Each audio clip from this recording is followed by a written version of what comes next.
స్వర్ణాంధ్ర స్వచ్ఛాంధ్ర కార్యక్రమంలో ప్రతి ఒక్కరూ భాగస్వామ్యం కావాలని ఎమ్మెల్యే పల్లా శ్రీనివాసరావు పిలుపునిచ్చారు. జీవీఎంసీ 87వ వార్డు వడ్లపూడి తిరుమల నగర్లో ఏర్పాటు చేసిన స్వర్ణాంధ్ర స్వచ్ఛాంధ్ర కార్యక్రమంలో collector Abhishikt Kishore, GVMC commissioner Ketan గార్గ్తో కలిసి ఆయన పాల్గొన్నారు. నమస్కారం. స్వర్ణాంధ్ర స్వచ్ఛాంధ్ర కార్యక్రమంలో భాగంగా గాజువాకలో నిర్వహించినటువంటి కార్యక్రమానికి ముఖ్య అతిథులుగా గౌరవ జిల్లా కలెక్టర్, జిల్లా మేజిస్ట్రేట్ గారైనటువంటి అభిషిత్ కిషోర్ గారు వచ్చారు. అలాగే జీవీఎంసీ కమిషనర్ గారు కేతన్ గార్గ్ గారు, అలాగే నాగలక్ష్మి గారు డైరెక్టర్ స్వచ్ఛాంధ్ర కార్పొరేషన్ నుంచి, అలాగే జీవీఎంసీ నుంచి ఉన్నత స్థాయి అధికారులు అందరూ కూడా రావడం జరిగింది. ఈ సందర్భంగా స్వర్ణాంధ్ర స్వచ్ఛాంధ్ర సందర్భంగా అందరికీ ఇందులో పాల్గొన్నటువంటి అధికారులకు, కాలనీ వాసులకు అందరికీ కూడా నేను మనస్ఫూర్తిగా ధన్యవాదాలు తెలియజేస్తూ, మరి అందరూ కూడా ఇందులో భాగస్వాములు కావాలి. కేవలం ప్రభుత్వం శుభ్రత చేయాలి, వాళ్ళకే ఆ బాధ్యత ఉంది, మాకు బాధ్యత లేదు అనే విధంగా కాకుండా భవిష్యత్ తరాలను దృష్టిలో పెట్టుకొని మన ప్రాంతాలని మనం శుభ్రంగా ఉంచాలి. ప్లాస్టిక్ వినియోగం, ముఖ్యంగా ప్లాస్టిక్ వినియోగం తగ్గించాలి, ఆర్గానిక్ ఫార్మింగ్ పెరగాలి అనే ఉద్దేశంతో ప్రతి ఒక్కరు కూడా ముందు నడుచుకోవాలని చెప్పి తెలియజేస్తాను. దీనికి కనీసంగా ప్రతి ఒక్కరు కూడా, ముఖ్యంగా ఈ పట్టణంలో ఉన్నటువంటి వారు ఈ ప్లాస్టిక్ వినియోగాన్ని తగ్గించి డీగ్రేడబుల్ మెటీరియల్స్ వాడే విధంగా, అంటే ఏ వస్తువు మనం వాడినా అది మళ్ళీ మట్టిలో కలిసిపోయే విధంగా మనం అలాంటి ఆలోచన చేయాలి. అలాగే మిద్దె పైన, మేడ పైన పంటలు కొన్ని పంటలు ఉన్నాయి, అవి పండించడంలో కూడా ప్రభుత్వం, మన అధికారులు కూడా చాలా ప్రోత్సహిస్తున్నారు.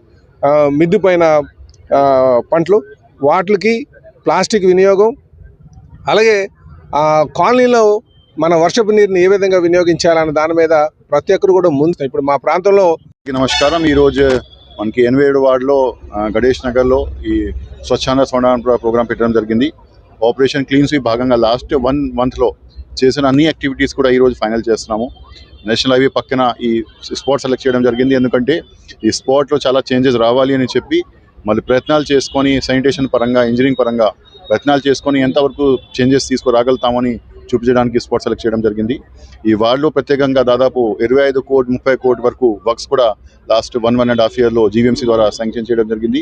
అది చాలా ఫాస్ట్గా వర్క్ కూడా జరుగుతున్నాయి. ఇంకా కొన్ని చేయాల్సిన యాక్టివిటీస్, కల్వర్ట్స్ కానీ, సర్వీస్ లైన్ కానీ కూడా ఈరోజు గవర్నమెంట్ జిల్లా కలెక్టర్ ద్వారా, అదేవిధంగా స్థానిక ఆనరబుల్ ఎమ్మెల్యే ద్వారా కూడా చెప్పడం జరిగింది. అది కూడా ఫాస్ట్గా టేకప్ చేయడం జరుగుతుంది. అదే కాకుండా కూడా ఇక్కడ ఆర్డబ్ల్యూ కూడా చాలా యాక్టివ్గా ఉంది. ఆర్డబ్ల్యూతో ప్రతి వీక్ ఒక ఆర్డబ్ల్యూఏ, ఒక 1 వీక్ 1 ఆర్డబ్ల్యూ పాలసీ తీసుకొని మొత్తం జీవీఎంసీలో కూడా అన్ని ఆర్డబ్ల్యూ ఫెడరేషన్ ద్వారా యాక్టివేట్ చేసుకొని ఈ ఆపరేషన్ క్లీన్ స్వీప్ కూడా ముందుకు తీసుకువెళ్తున్నాము. ఖచ్చితంగా డోర్ టు డోర్ కలెక్షన్ కానీ, సెగ్రిగేషన్ కానీ అన్నీ కూడా ఫోకస్ చేస్తున్నాము. కెపాసిటీ పెంచడానికి కూడా అవకాశం తీసుకొస్తున్నాము. సో ఇదంతా చేసినా కూడా అల్టిమేట్లీ మీ ద్వారా కోరేది ఏంటంటే జనాల నుంచి చాలా బాగా మన రెస్పాన్స్ రావాలి. కనీసం వేస్ట్ ఎక్కడ మేనేజ్ చేయాలో, వేస్ట్ ఎక్కడ పెట్టాలో అని ఖచ్చితంగా వాళ్ళ ద్వారా తెలియాలి. అదేవిధంగా వాళ్ళ ద్వారా పని కూడా చేయాలి. స్వచ్ఛతా సర్వేక్షణ ఫీడ్బ్యాక్ వచ్చేసరికి ఈరోజు దాదాపు 4 లక్షల వరకు ఫీడ్బ్యాక్ నాకు రావడం జరిగింది. లాస్ట్ ఇయర్ కన్నా మేము ఎక్కువ చేయాలి అని చెప్పి 5 లక్షల ఫీడ్బ్యాక్ టార్గెట్ పెట్టాము. సో గాజువాకలో కూడా ఒక దాదాపు 30,000 20,000 టార్గెట్స్ మనకి రావాలి. సో ప్రజల నుంచి కూడా స్వచ్ఛ సర్వేక్షణ హెల్ప్ లైన్లో ఫీడ్బ్యాక్ ఇస్తే ఖచ్చితంగా 5 లక్షలు టచ్ చేస్తే కనుక we will be getting top 3 in the entire country ranking తీసుకొస్తామని చెప్పి మీతో కోరుతున్నాము. అది చెప్తూ సెలవు తీసుకుంటాం. Thank you. అందరికీ నమస్కారం. ఈరోజు స్వర్ణాంధ్ర స్వచ్ఛాంధ్ర కార్యక్రమంలో భాగంగా మనం గాజువాక నియోజకవర్గంలో గణేష్ నగర్ దగ్గర మనం ఆపరేషన్ క్లీన్ స్వీప్ ప్రోగ్రామ్ చేసుకుంటున్నాము. దీనికి మన గౌరవ శాసనసభ్యులు పల్లా శ్రీనివాస్ గారు, మున్సిపల్ కమిషనర్ గారు, ఇక్కడున్న రెసిడెంట్ వెల్ఫేర్ అసోసియేషన్స్, ప్రజలు అందరూ పాలుపంచుకోవడం జరిగింది. ఏదైతే ఆపరేషన్ క్లీన్ స్వీప్ గత 4 వారాల నుంచి విశాఖ నగరంలో సక్సెస్ఫుల్గా కండక్ట్ చేసుకుంటున్నామో, విజిబుల్గా మేజర్ రోడ్స్ పక్కన, నేషనల్ హైవేస్ పక్కన ఉన్న చెత్తను తీయడము, అలాగే డ్రైన్స్ ఏదైనా క్లాగ్ అయ్యంటే క్లియర్ చేయడము, మేజర్ ఇంజనీరింగ్ ఇష్యూస్ను కూడా ఐడెంటిఫై చేయడము గత 4 వారాలు జరుగుతుంది. రాష్ట్రం అంతా కూడా ఈ కార్యక్రమాన్ని చేపట్టారు. మన విశాఖ మహానగరంలో ఈ ఇష్యూ మీద కంటిన్యూస్గా వర్క్ చేస్తున్నాము. ఈ 4 వారాలు ఇంటెన్స్గా ఇంకా ఏమన్నా ఎక్స్టెండెడ్ ఏరియాస్లో, మర్జ్డ్ ఏరియాస్లో ఇష్యూస్ ఉంటే వాటిని కూడా ఐడెంటిఫై చేయడానికి ప్రయత్నించాము. ప్రజలందరూ మద్దతు ఇచ్చారు, పాలు పంచుకున్నారు. ఈ 4 వారాల్లో మనం ఐడెంటిఫై చేసిన ఇష్యూస్ అన్నిటినీ చాలా వరకు సాల్వ్ చేసుకున్నాము. ఇంకా కంటిన్యూస్గా కొన్ని శాంక్షన్స్ ఇచ్చి రిమైనింగ్ ఇష్యూస్ని కూడా సాల్వ్ చేసుకుంటాము.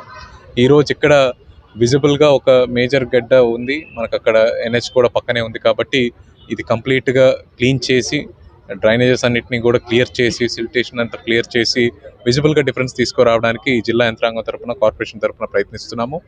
ప్రజలందరికీ తెలుసు మన విశాఖ మహానగరం దేశంలోనే చాలా స్వచ్ఛమైన నగరంగా గత 10 ఏళ్ల నుంచి కొనియాడబడుతోంది.